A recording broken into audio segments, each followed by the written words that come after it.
আন্তর্জাতিক চোর চক্রের থাবা আগরতলা লঙ্কামোড়ায়। সীমান্ত ডিঙিয়ে নিয়ে গেল দুটি গরু।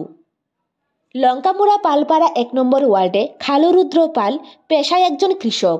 উনার বাড়ি থেকে গতকাল রাতে গরু দুটি চুরি হয়ে যায়। এলাকাবাসী অভিযোগ করেন পুলিশের টহলদারি নিয়ে বিএসএফের কোনো ভূমিকা নেই। তার কাটা কেটে খুব সহজেই গরুগুলি পাচার হয়ে যায়। এই এলাকার প্রতিদিন বাংলাদেশের মানুষ ইন্ডিয়াতে পাচার করা হয়।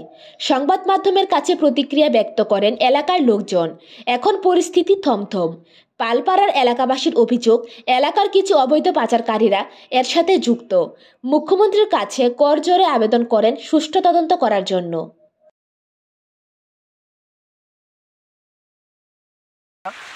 গত রাত্রে প্রায় 2টার সময় আমার বাড়ির 2টা গরু লেগে গেছে। তো আমরা সবাই মিলে সেটা খোঁজখবর করতে করতে করতে করতে দেখলাম যে কাঁটাতারের বেড়ার দিকে লেগে গেছে, বাংলাদেশে লেগে গেছে। এবং এটার লগে আমরা ইন্ডিয়ারও বহুত লোক জড়িত আছে, যারা ইন্ডিয়ার অবৈধ ব্যবসায়ীরা আছে তারাও এটার লগে জড়িত আছে। এবং আমরা তারার যন্ত্রণায় আমরা অতিষ্ঠ হয়ে গেছি। এই এলাকাবাসী আমরা মানে কোনো রকমের সিকিউরিটি নাই, আমরা নিজের থেকে সিকিউরিটি দিয়ে অনেক সময় আমরা করতেছি, কিন্তু 2 দিন পরে পরেই আবার সেম ঘটনাই ঘটতেছে। কিছুদিন বন্ধ থাকলে কিছুদিন আবার হইতেছে। বিএসএফেরও তেমন টহলদারি নাই। তারপরে আমরা পুলিশেরও খবর করলাম, এখনো পর্যন্ত পুলিশও আইছে না।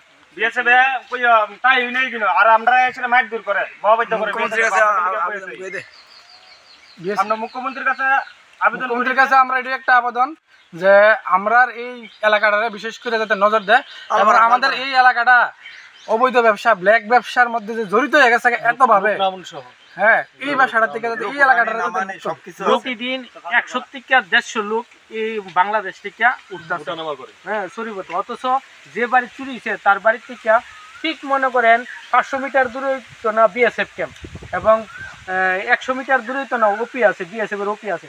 তারপরে কি করে চুরিও, এবং তারা কইতে না। সকাল থেকে এখন 10টা বাজে, পুলিশের কোনো খবর নাই। থানার মধ্যে না হইলে 50 বার কল করা হয়েছে, তারা কোনো আইতেছে না।